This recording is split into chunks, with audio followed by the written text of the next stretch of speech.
Hello friends, you are welcome to English Grammar Relation Exercise 86, How to Translate into English Easily.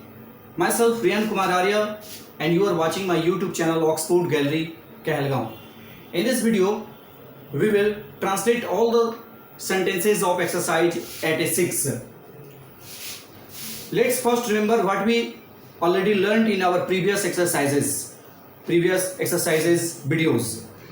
In exercise 82, 83 and 85, we learnt the use of infinitive with verb to be, and we learnt the present tense form of verb to be is, am and are, and the past tense form of verb to be was, were. In this video, we will also use the past tense form of verb to be, but all the sentences will be in the form of interrogative. दोस्तों, इस video में हम आपको exercise 86 के सारे translation को easily कैसे आप ट्रांसलेट कर सकते हैं अंग्रेजी में, इसके बारे में हम आपको सिखाएंगे।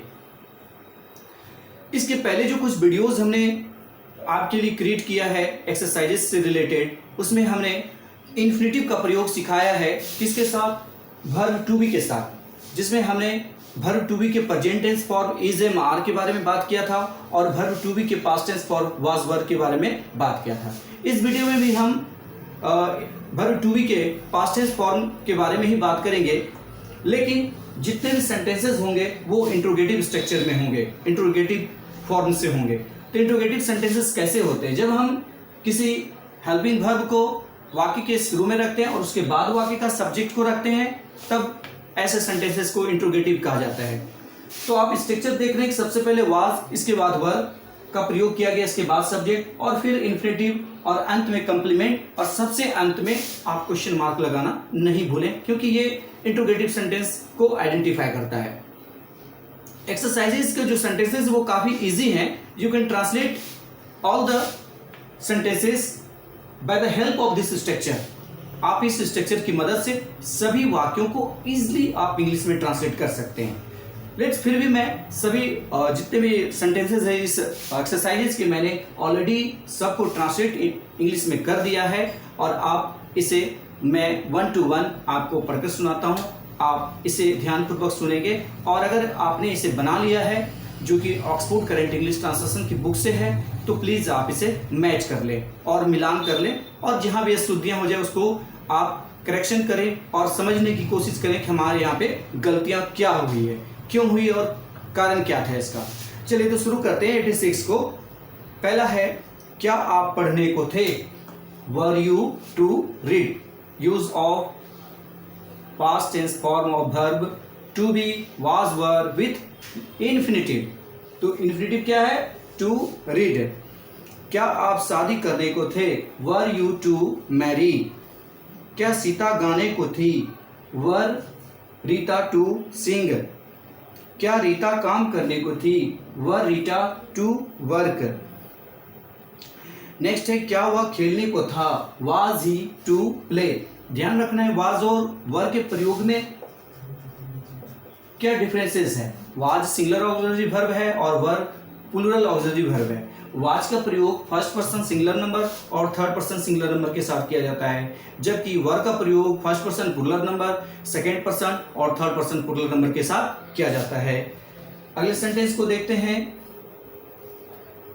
क्या आप पटना जाने वाले थे? Were you to go to Patna?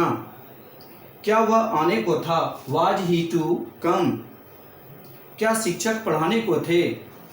Was the teacher to teach? Next, क्या तुम त्यागपत्र देने को थे? Were you to resign? Were you to resign? क्या तुम पटना नहीं जाने को थे?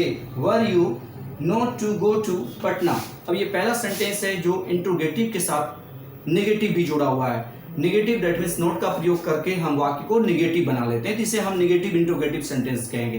तो कहाँ नोट का प्रयोग करना है? तो असर्टिव सेंटेंस जब हो रहा होता है तो उसमें हम वर्ब के बाद नोट का प्रयोग करते हैं, जबकि इंट्रोगेटिव में हम सब्जेक्ट के बाद नोट का प्रयोग करते हैं। तो आप देखेंगे नोट का प्रयोग कहाँ किया गया है, तो सब्जेक्ट के बाद किया गया है, जबकि जब हम assertive sentence develop assertive sentence बनाते हैं तो नॉट का प्रयोग हम इज, एम, आर, व या वाज, वेयर के बाद करते हैं। दैट मीन्स आप ऑक्सिलरी वर्ब या हेल्पिंग वर्ब के बाद करते हैं। चलिए, क्या तुम परीक्षा देने को नहीं थे? Were you not to appear at the examination, ये भी नेगेटिव सेंटेंस है, आप इसे नेगेटिव इंट्रोगेटिव सेंटेंस भी कह सकते हैं। नेक्स्ट है, क्या वे लोग सहायता नहीं करने को थे? Were they not to help, were they not to help, क्या राम और मोहन नहीं पढ़ने के थे? Were Ram and Mohan not to read, were Ram and Mohan not to read. अगले सेंटेंस को देखते हैं, क्या वे शहर छोड़ने को थे?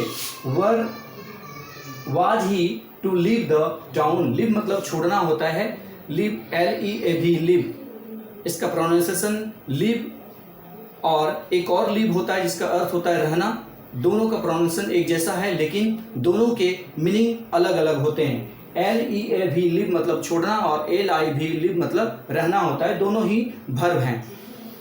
Was he to leave the town. अगले सेंटेंस को देखते हैं, क्या वे भाषण नहीं करने को थे? Was he not to deliver a speech, deliver मतलब होता है देना, स्पीच देने के लिए डिलीवर शब्द का प्रयोग किया जाता है। Was he not to deliver a speech, या कुछ वितरण करने के लिए भी हम डिलीवर शब्द का प्रयोग करते हैं।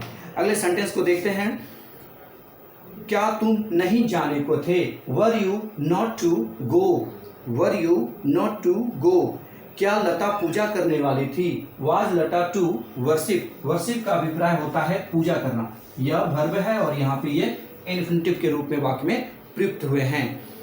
क्या लता आने वाली है? अब इस सेंटेंस को देखिए कि यहाँ पर जो है प्रेजेंट टेंस में यह सेंटेंस है और हमें यहाँ पर इज का प्रयोग करना पड़ेगा।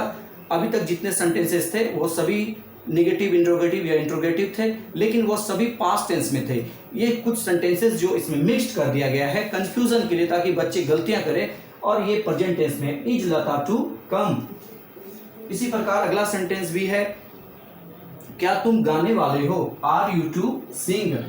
और अंतिम सेंटेंस है इस एक्सरसाइज का, क्या आप नृत्य नहीं करने को थे? Are you not to dance. So this all about all the sentences of exercise 86. I hope you will satisfied, you can understand my videos. अगर आपको किसी प्रकार की कंप्लेन है या फिर आप कोई सलाह देना चाहते हैं, प्लीज़ आप कमेंट में जाकर आप कमेंट कर सकते हैं। Thanks for watching my videos.